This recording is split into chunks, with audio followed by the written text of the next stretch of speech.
Big week for the big banks. Got smashed during COVID. I know they're a darling of a lot of retail investors, particularly those looking for income. So I thought we'd take a look at the ANZ, the second of the big four, with their interim updates this week, reporting first half cash profit more than doubling to just shy of $3 billion as the lender released funds set aside to cover potential loan losses from the pandemic. On the numbers, higher on a year ago, but a miss on the $3.19 billion market estimate. Looking ahead, ANZ's boss Shane Elliott saying there is still significant uncertainty. You only need to look at how the pandemic is playing out overseas, as well as recent lockdowns, to realise how quickly the situation can escalate. Shareholders set to get interim dividends 70 cents a share, topping estimates and up from the 25 cents last year. Andrew Weilandt, not a bad result, but shares well down after the announcement, even though a good hike in dividend. What did you think of it, the result, and what do you think of ANZ stock price at the moment? Yeah, well, Koshy, as you know, it's buy the rumour, sell the facts. So, the result wasn't the number that the market was looking for, but compared to 12 months ago, as you were just mentioning, that dividend 12 months ago, it was a token 25 cents. But for the retail investor, they're starting to see those dividends come back online. Pleasing to see that they're growing their home loan book. Pleasing to see that net interest margin, that NIM, is going up a little bit, albeit just a smidge. Provisions are starting to come back down for bad debts, no great surprise there. But as Shane Elliott, my doppelganger, if you go back and do a side-by-side, you'll see that he's an equally good-looking guy. You'll see that basically he's talking about how quickly, as you know, he referenced India as an example and the terrible things that are happening over there. Hopefully we don't go through that type of thing here, but we're certainly not out of the woods. But great result in considering everything going on. Little surprising to see that share price under pressure, but overall pretty good result. Okay, would you? Is it one of your favoured banks? Would you be buying it at this $26 level? Are you into the big four banks?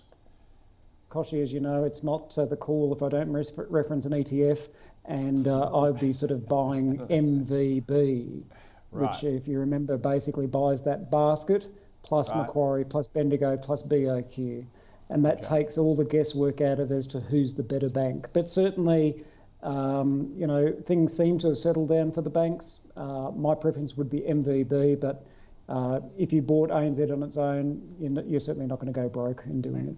Okay. What do you reckon, Henry? Well, a little disappointing, I guess, on the top line figure for some analysts. I guess the thing about the Westpac result was the $8 billion in the 4 years of cost cutting, and we didn't really get to see that with ANZ. They're probably a little bit more conservative. Right. They did talk about cost cutting, 21% over the next, I think, 3 or 4 years. So that's good.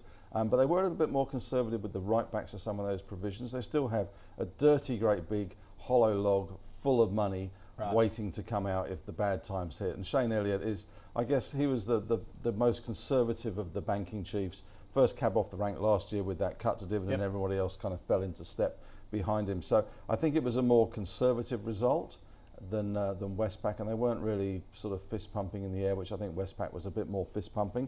Right. It's a pretty solid result, good dividend, 70 cents. No reason not to own this, as opposed to the ETFs where Andrew tends to go.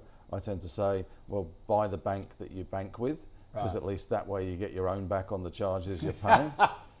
Right, at least you feel like the profit that you're giving them, 70 to 80% of that profit is coming back to you in a dividend. Right. Okay. So it kind of negates some of that. Do you like the big four banks though? Yeah, I mean, add Macquarie in. You can't. Yeah, I mean, Macquarie's the standout, but you can't not like them in an economy that's doing what it's doing, housing that's doing what it's doing, the big rebound trade that's happening in the economy. Even yesterday with Phil Lowe talking about the updates to GDP. 4.5%. These are big numbers. You wonder how he can keep a straight face, to be honest. Interest rates at 0.1%, and we're looking at sub 5% unemployment and 4.5% GDP growth. Come on, Phil. I mean, at some stage, you're going to have to crack, because there's going to be a smile there somewhere. Right. So I do like the big four. I think they're going to continue to push ahead, and I think Macquarie, obviously we've got the results on Friday. That should be good. They tend to well, they tend to overperform, having under Under-promise. Yeah, under-promise and over-deliver. over-deliver. That's the word I was going for. It's groping for. So yeah, I think Macquarie's going to be good. NABs is the sort of the catch-up play. Right. Westpac's always been a maverick bank. You know, they're the guys that stand out there and take on ASIC, and even today they've been hit with an insider trading. That goes back to 2016, I think it is. I mean, cool. These guys at ASIC are moving quick, aren't they? You know, it's 5 years ago. The world has changed. I know wrongdoing is wrongdoing, but still, that's a bit previous. So yeah, I mean, the bank's great. Okay, so you'd have ANZ as a buy. I think so. Yeah. I mean, I think there's somewhat disappointing sort of with the result will wash through in time, and then they will just continue to follow the other four.